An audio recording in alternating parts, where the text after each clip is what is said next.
शतिला एकादशी का व्रत 6 फरवरी को रखा जाएगा। इस दिन भगवान विष्णु की उपासना की जाती है। शतिला एकादशी माघ मास की सबसे खास एकादशी मानी जाती है। इस दिन भगवान विष्णु की पूजा में तिल का भोग लगाना चाहिए। शतिला एकादशी के दिन भगवान विष्णु की पूजा का विधान है। ज्योतिष के अनुसार शतिला एकादशी पर तिल का बेहद खास महत्व है। इस व्रत में तिल से स्नान, तिल का उबटन लगाना, तिल से हवन, तिल से तर्पण, तिलों का दान और तिलों से बनी चीजों का सेवन करना अत्यंत शुभ माना गया है। इस बार शतिला एकादशी का व्रत 6 फरवरी मंगलवार को रखा जाएगा। शतिला एकादशी शुभ मुहूर्त हिंदू पंचांग के अनुसार माघ मास के कृष्ण पक्ष की एकादशी तिथि को शतिला एकादशी का त्योहार मनाया जाता है। इस दिन एकादशी तिथि की शुरुआत 5 जनवरी को शाम 5:24 पर शुरू होगी और इसकी तिथि का समापन 6 जनवरी को शाम 4:07 पर होगा। उदया तिथि के अनुसार शतिला एकादशी को 6 फरवरी को मनाई जाएगी। 7 फरवरी को सुबह 7:06 से लेकर 9:18 तक रहेगा।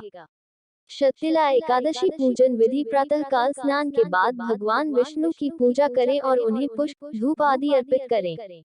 इस दिन व्रत रखने के बाद रात को भगवान विष्णु की आराधना करें, साथ ही रात्रि में जागरण और हवन करें। इसके बाद द्वादशी के दिन प्रातः काल उठकर स्नान के बाद भगवान विष्णु को भोग लगाएं और पंडितों को भोजन कराने के बाद स्वयं अन्न ग्रहण करें। इस दिन सुबह जल्दी उठकर नहाएं और स्नान के बाद तुलसी के पौधे में जल चढ़ाएं। भगवान विष्णु के सामने व्रत और दान का संकल्प लेना चाहिए। दिन भर कुछ नहीं खाना चाहिए। संभव न हो सके तो फलाहार कर सकते हैं। दिन में मिट्टी के बर्तन में पानी भरकर दान करना चाहिए। किसी मंदिर में भोजन या अन्न का दान करना चाहिए। सुबह शाम तुलसी के पास घी का दीपक जलाना चाहिए और तुलसी की परिक्रमा करनी चाहिए। शाम को भगवान विष्णु और देवी लक्ष्मी की विधि विधान से पूजा करनी चाहिए। शतिला एकादशी उपाय 1. शतिला एकादशी के दिन पूजन में तिल से हवन करें और इस दिन भगवान विष्णु की पूजा करते समय ओम नमो भगवते वासुदेवाय नमः मंत्र का जाप करें। 2. इसके अलावा शतिला एकादशी के दिन तिल से तर्पण करने से पितरों की आत्मा को शांति मिलती है। इस दिन तिल से तर्पण करने से पितर प्रसन्न होते हैं और परिवार को धन समृद्धि का आशीर्वाद देते हैं। शतिला एकादशी कथा। धार्मिक मान्यता के अनुसार एक समय नारद मुनि भगवान विष्णु के धाम वैकुंठ पहुँचे। वहां उन्होंने भगवान विष्णु से शतिला एकादशी व्रत के महत्व के बारे में पूछा। नारद जी के आग्रह पर भगवान विष्णु ने बताया कि प्राचीन काल में पृथ्वी पर एक ब्राह्मण की पत्नी रहती थी। उसके पति की मृत्यु हो चुकी थी। वह मेरी अन्य भक्ति और श्रद्धा भाव से मेरी पूजा करती थी। एक बार उसने 1 महीने तक व्रत रखकर मेरी उपासना की। व्रत के प्रभाव से उसका शरीर तो शुद्ध हो गया, परंतु वह कभी ब्राह्मण एवं देवताओं के निमित्त अन्न दान नहीं करती थी। इसलिए मैंने सोचा कि यह स्त्री बैकुंठ में रहकर भी अतृप्त रहेगी, अतः मैं स्वयं एक दिन उसके पास भिक्षा मांगने गया। जब मैंने उससे भिक्षा की याचना की तब उसने एक मिट्टी का पिंड उठाकर मेरे हाथों पर रख दिया। मैं वह पिंड लेकर अपने धाम लौट आया।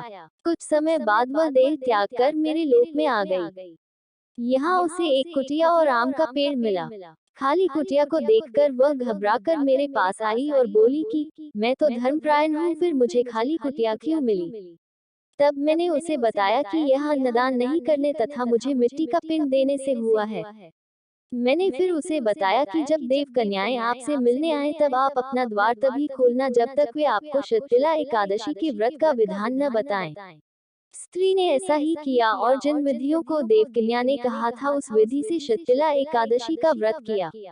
व्रत के प्रभाव से उसकी कुटिया अन्न धन से भर गई। इसलिए हे नारद, इस बात को सत्य मानो कि जो व्यक्ति इस एकादशी का व्रत करता है और तिल एवं अन्नदान करता है उसे मुक्ति और वैभव की प्राप्ति होती है।